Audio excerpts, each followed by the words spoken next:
श्री गुरुचरित्र कथासार अध्याय 3 संगमावर उपदेश त्रिमूर्ती अवतार। श्री गणेशाय नमः। सिद्धयोग्यांनी असा गुरुमहिमा सांगितला तेव्हा नामधारक म्हणाले, हे सिद्ध मुनिराज, मला आपण तारकच भेटलात। मी परमार्थात प्रविष्ट झालो, आनंदाला भरती आली।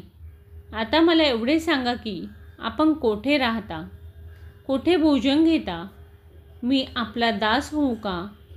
मला आपले वृत्त सांगा।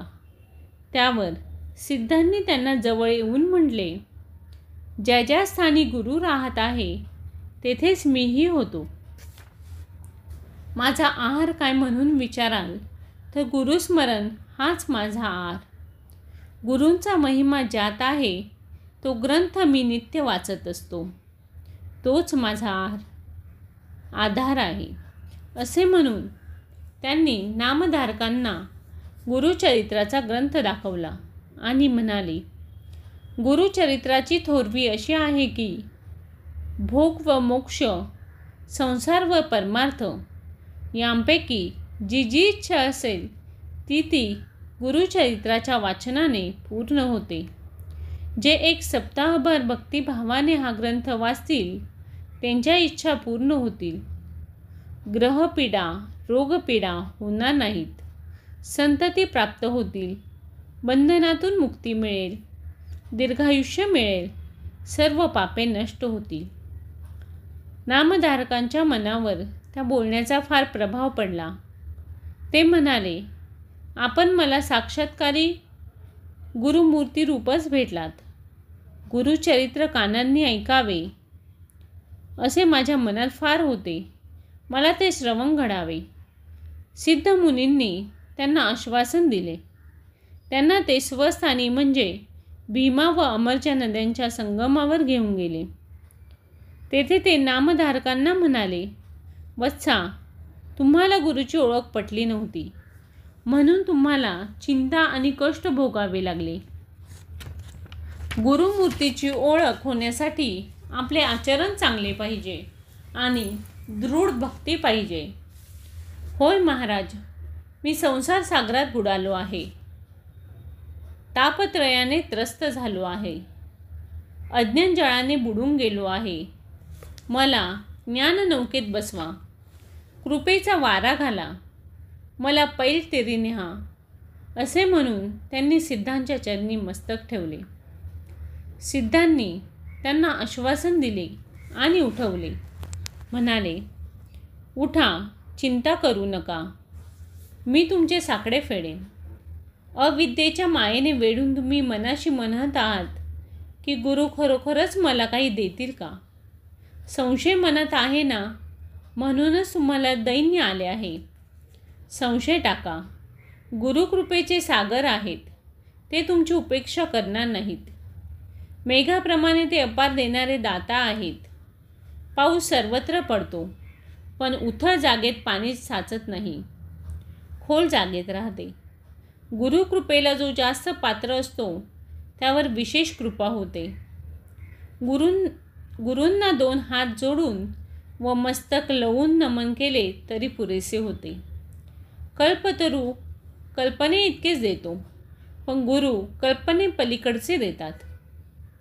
पूर्ण निसंदेह होऊन तुम्ही गुरुभक्ती करा, गुरुचरणी चित्त स्थिर करा। त्यावर नामधारकांनी त्यांच्या चरणी दंडवत घातले आणि म्हणाले, सिद्ध मुनी, मला गुरुचरित्र सांगा। सिद्ध मुनी म्हणाले, धन्य आहात, मी अनेक प्रदेशात फिरलो, पण लोक गुरुचरित्राची महती जाणत नाहीत। त्या ऐकण्याची सुबुद्धी कुणाला सुचत नाही। तुम्ही एकटेच एवढे श्रद्धावंत भेटलात। तुमची जिज्ञासा फार उत्तम आहे। ज्याला इहपर कल्याणाची इच्छा आहे त्यालाच हे चरित्र गोड लागेल। हे पहा, लोकांचा उद्धार करण्यासाठी तिन्ही देव एकरूप होऊन मनुष्य रूपाने अवतार घेऊन आले। तेच गुरु असून भूमीचा भार उतरून भक्त लोकांचा उद्धार करण्यासाठी ते पृथ्वीवर संचार करतात। प्रथम आदिवस्तू एकच ब्रह्म असून प्रपंचात मात्र 3 गुणांनुसारे 3 मूर्ती झाल्या. त्यात ब्रह्मा हे रजोगुणी, विष्णू हे सत्वगुणी आणि रुद्र हे तमोगुणी होय. पहिले सृष्टी निर्माण करतात, दुसरे तिचे पोषण करतात, तिसरे तिचा संहार करतात.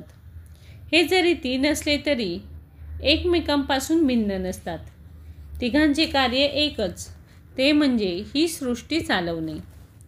या अवताराचे कार्य कसे चालते, अवतार घेण्याचे कसे ठरवले ते आता सांगतो. ती कथा पुराणात आहे. अंबऋषी नावाचे एक ब्राह्मण होते. मूळ नाव अंबरीश. ते द्वादशीचे व्रत करत असे. त्या व्रतामुळे विष्णूंना अवतार घ्यावे लागले. ती कथा सावधपणे ऐका. अंबऋषी द्वादशी व्रत करत असत. अभ्यागताची पूजा करत, सर्व काळ हरिचिंतन करत. त्यावेळी पाने फेडण्याआधी कोणा अतिथी आल्यास त्याला आधी जेवण द्यायचे आणि मग आपण द्वादशीचे भोजन करायचे असे शास्त्र होते. त्यांचे व्रत मोडावे अशा हेतूने दुर्वास मुनी नेमके त्यावेळी आले. त्यांनी त्यांचे स्वागत केले.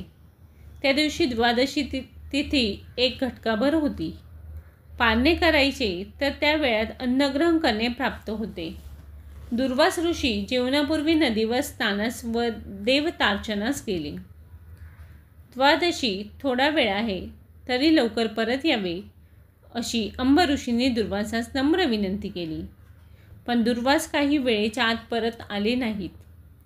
विलंब होऊन शास्त्रभंग होऊ नये म्हणून अंबऋषींनी नुसते तीर्थ घेऊन पारणे केले. दुर्वासासाठी पक्वानांचे भोजन केले. तेवढ्यात दुर्वास आले. त्यांच्या तोंडाकडे पाहून म्हणाले, काय रे दुरात्म्या, अतिथीला न घेता एकटा जेवलास काय? तुला शाप देतो. अंबऋषी घाबरले आणि त्यांनी तत्काळ विष्णूंचे स्मरण केले व धावा केला. इकडे दुर्वासांनी शाप दिला, जा, तुला सर्व योनीत जन्म घ्यावे लागतील. तेवढ्यात ते ऋषिकेश नारायण जवळ येऊन उभे राहिले. ते दुर्वासांना म्हणाले, ऋषीवर्य, तुम्ही माझ्या भक्तांना शाप दिलात तरी मी त्याचे रक्षण करेन. त्याचे शाप मी भोगेन. दुर्वासांनी त्याप्रमाणे विष्णूंना शाप भोगण्यास सांगितले.